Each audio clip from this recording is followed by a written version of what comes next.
Sebelum melanjutkan, jangan lupa subscribe dulu, terima kasih. Bab 409. Setelah menanggalkan mantelnya, Lu Tingqiao menyingsingkan lengan bajunya, mungkin akan butuh waktu.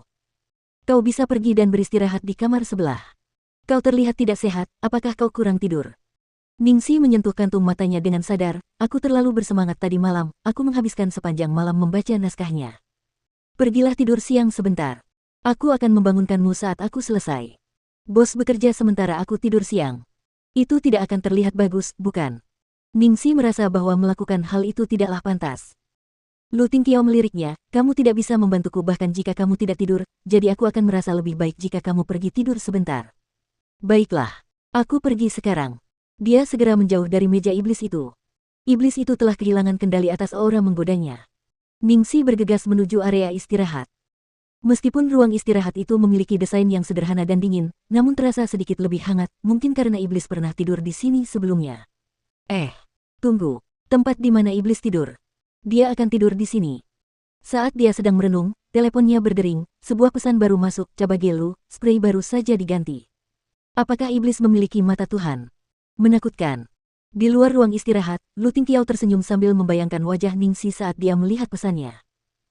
Kemudian, dia fokus membaca naskahnya, dan karena Ningsi sama sekali tidak tidur tadi malam, dia pun tertidur lelap setelah beberapa saat. Suasana di dalam kantor menyenangkan dan damai, tetapi badai tengah terjadi di luar. Ketika orang-orang melihat Lu Tingqiao berlari kembali, semua orang menjadi panik. Astaga, kali ini pasti situasinya sangat serius. Seperti apa bos kita? Dia biasanya tenang dan kalem, tapi kali ini dia tidak peduli dengan citranya dan langsung menerobos gedung. Menurut resepsionis, dia benar-benar menakutkan di lobi. Sekretaris Fang menangis ketakutan. Tiba-tiba semua orang menoleh ke Cheng Feng. Asisten Cheng, jika Anda tahu sesuatu, jangan sembunyikan dari kami. Saya hampir terkena serangan jantung. Baiklah. Katakan yang sebenarnya. Apakah perusahaan sedang dalam keadaan darurat? Apakah kami akan kehilangan pekerjaan? Tolong beritahu kami, setidaknya kami bisa mempersiapkan diri secara mental. Tadi ada seorang wanita yang membawa beberapa dokumen ke kantor CEO Lu. Apakah dia ke sini untuk melaporkan berita buruk itu? Cheng Feng dikelilingi oleh orang-orang dan situasinya kacau. Tolong semuanya, jangan bertanya lagi, saya benar-benar tidak tahu apa-apa. Tunggu saja dengan sabar. Sebenarnya dia cukup yakin bahwa perusahaannya tidak mempunyai masalah. Tetapi dia masih khawatir meskipun itu bukan tentang perusahaan.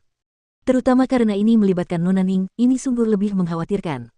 Seiring berjalannya waktu, matahari pun terbenam dan hari kerja pun berakhir.